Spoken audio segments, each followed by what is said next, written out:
Hey Lawrence, Jesse Friedman, filling in at MLB.com. Congratulations. Just wanted to ask about the MLB Develops program that I know you were a part of and kind of the role that that played in getting to this point. It played a huge role because those develop camps they kind of teach you how a pro ball style workout works when you're in high school. So at a young age you kind of get used to pro ball and just how things go. Not quite the competition is pro ball, but you kind of get an idea. A lot of those coaches are there to help you. Any questions you have, they're going to be there to answer them. Anything you got, it's a lot of future. Former Hall of Famers, big leaguers, 10-year vets. Like it's a lot of great coaches there and a lot of great staff. So it's very helpful. Hey Lawrence, first off, congratulations. I got a question for you, Mr. Forrest. You said earlier in the year about it being a priority to get some of these guys to sign long-term extensions, and we know it takes two to tango to do that. And I know it's a long, comprehensive negotiation to get somebody like Brent Rooker and Mark Kotze and Lawrence Butler to sign those deals. But now that you have three big pieces of your future locked up, how does that feel, and how does the process look going forward for this A's club? Ushering in a new era. Yeah, and it's an exciting time to be with the A's, no doubt. I mean, these are things we've talked about for years and just never really had the ability to do, to be honest, until our future was secured with Vegas, until we had these plans and now have a timeline for 2028. They just weren't realistic for us to do, and as soon as ownership was able, to make that a reality last year, we started talking about these. So to see this off season happen and to go out and get the players we did, to lock up the manager, to add Rook and Lawrence to that 2028 roster, like those are the things we've talked about for years. So it's an exciting time for the front office. I hope it's an exciting time throughout the organization, because this is what we're all here to do. Thank you. Congratulations. Hey Lawrence, Evan Thompson from Sport Relay. You mentioned that the A's made you feel welcome and feel at home. What were some things they did to do that for you? It was really just the energy. As soon as I walked in Fitch Park from day one, they were all welcoming. The clubbies welcomed me with open arms. Anything I needed, they gave it to me. All the coaches were ready to help. Always looking to get me better. And, any questions I had, they were always open to answer them. So I just feel like it's just kind of how the A's organization works. Is just family and togetherness. Hey Lawrence, Jesus Cano with Baseball America.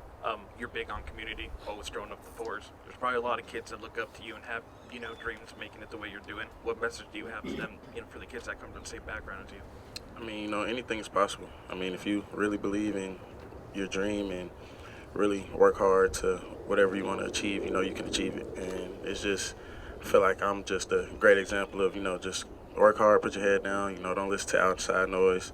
Just continue to grind no matter what nobody says, no matter what you do previous years, always the next year, always next at bat, next pitch. So, I just want them to know that, anything you put your mind to, you can really achieve it. Last one, John. John Shea, San Francisco Standard. Lawrence, as an overall player, hitting, base running, defending, how good could you be in the major leagues moving forward? Top 50, top 20, top 10, top 5 player? What is your ceiling?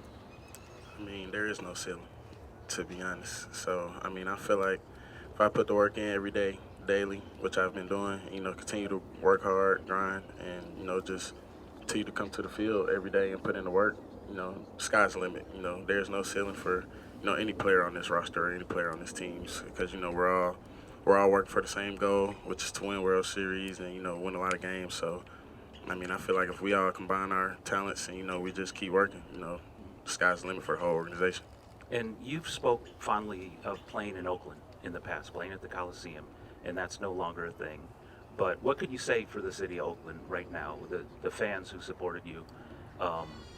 Because, Severino and Rooker, now yourself, big contracts that might not have been seen if the team stayed in Oakland. What could you say about, the fan base that is no more? I would just say thank you, because that was the first, that was my first big league team was the Oakland Athletics. That was my first big league home game was in the Coliseum. I got to play the last game ever in the Coliseum. Oakland, it means a lot to me because, that's who I got drafted by. When I got drafted, they were Oakland. So, the fans always stuck by me. they always were behind me. You know, no matter if I was in low A or the big leagues, you know, they were still rooting for me, wanted me to get up as quick as possible. And, you know, I just got to say thank you. You know, there's a lot of fans that I made connections with over the years through Oakland. So, you know, I just hope that, you know, they don't stop watching us play and, you know, that everything we still do, they're a part of it. Thanks, everybody.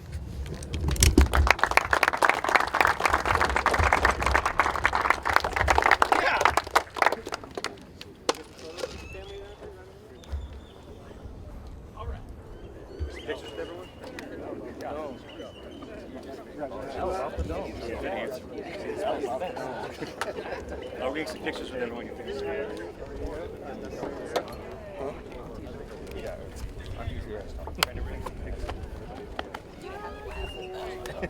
No, I didn't have this. No glasses. You left that part. Yeah. We're gonna try this one too. What's up, boy? Thank you.